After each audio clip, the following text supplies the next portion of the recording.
Go for it. Yes. Hi, everyone.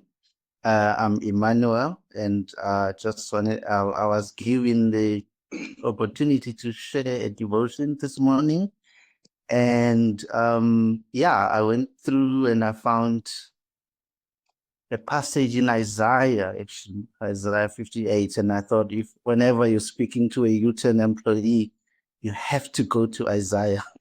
It's filled with a whole lot of things that we believe in and we try to incorporate in our work.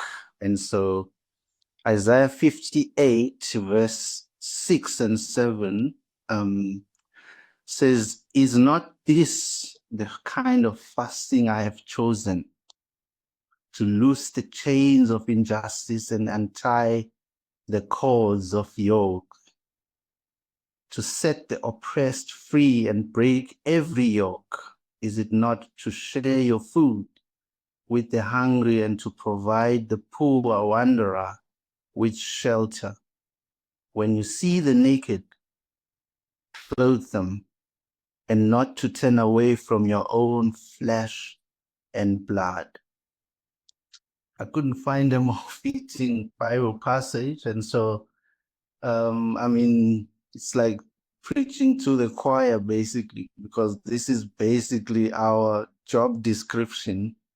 And we believe at U10 that every human being is made in the image of God. We've heard that a whole lot of times. And if you ask any guy at church house and you say, "Who is man?" Cameron would jump out and say, "Imago Dei," because that is what we believe and that's what we feel is important for us to know so that we can serve those we serve. But I think the dignity that one gets to restore in the program goes beyond just the material resources that they get, access to at the end of the program, like being at home or sober, having a job. I mean, it goes into their DNA, the building blocks of what makes them human. That is the dignity that we are normally after. And so, like I said, it's like preaching to the choir. And so you've already signed up for that kind of work. And so what I wanted maybe to really focus on is something more personal. You know, there are days at U10 when this doesn't really feel realistic enough. You know, when we start hearing those stories of the heavy stories, a relapse that we didn't see coming, a goodbye that we weren't ready for, you know, and being confronted with the reality of the desperate people, wet and cold in the street.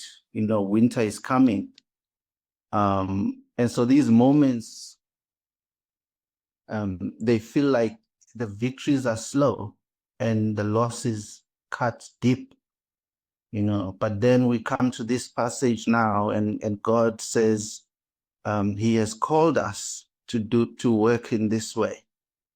And he never called us to just simply serve the homeless.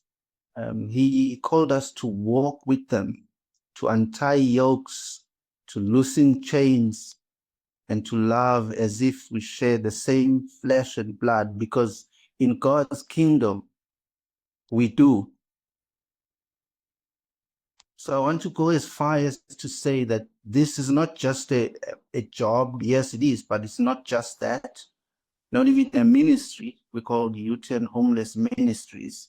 This is actually worship, the kind that God says he chooses. This is the fast that pleases his heart, not abstaining from food, but pouring out our lives for the sake of those that the society has forgotten. And even by themselves, they've forgotten the value that God sees in them. They don't feel like God even notices them. If the people that walk past them every day don't notice them, don't help them, don't don't care. They don't feel like God even knows they exist. When they die, their death is no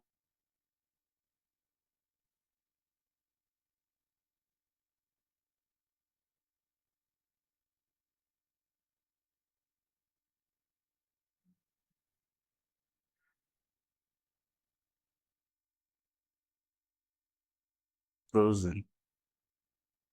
Where did I freeze? Hello? You're back. You didn't freeze that long ago. Okay. Where was I? You're saying that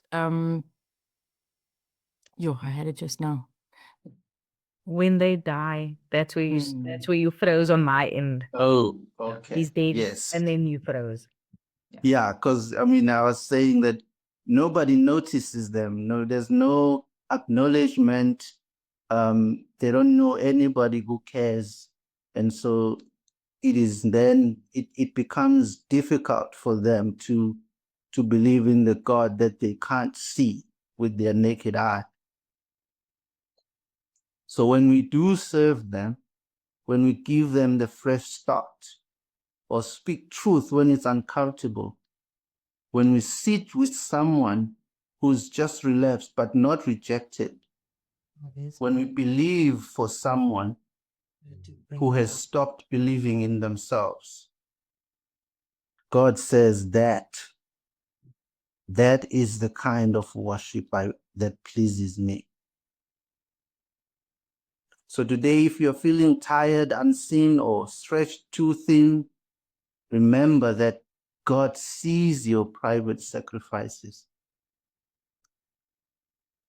He hears your silent prayers over broken lives, and He watches as you choose again and again to lean in rather than to walk away.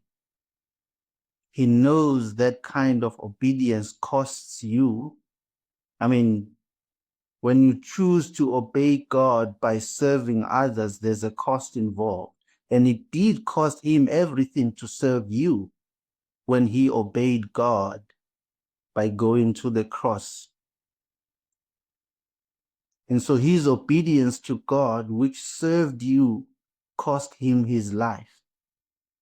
So He knows that when you obey Him by serving others, there's a cost there. But the bottom line is, that is the kind of worship that is closest to God's heart. So let us not grow weary, and let us remind each other of what's eternal. Because while the world measures success by numbers and speed, God measures by faithfulness and love. Let us remember that, and let's remind each other of that. Let me pray. Father, thank you for your word. Thank you that you've given us this opportunity to serve and love you and obey you in this way, in this organization.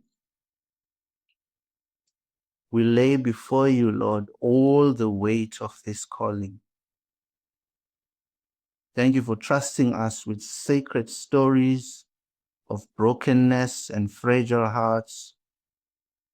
When it gets hard, and it does, remind us that you are in it with us. May our lives be an offering of the kind of worship that you've chosen. Keep our hearts soft, our spirits willing, and our eyes on Jesus, the one who walked among the broken and still does through us. Amen. Man, thank you so much, Emmanuel, for those very profound words, bringing us back to that passage, which is an anchor, not just for you, but for so many NGOs.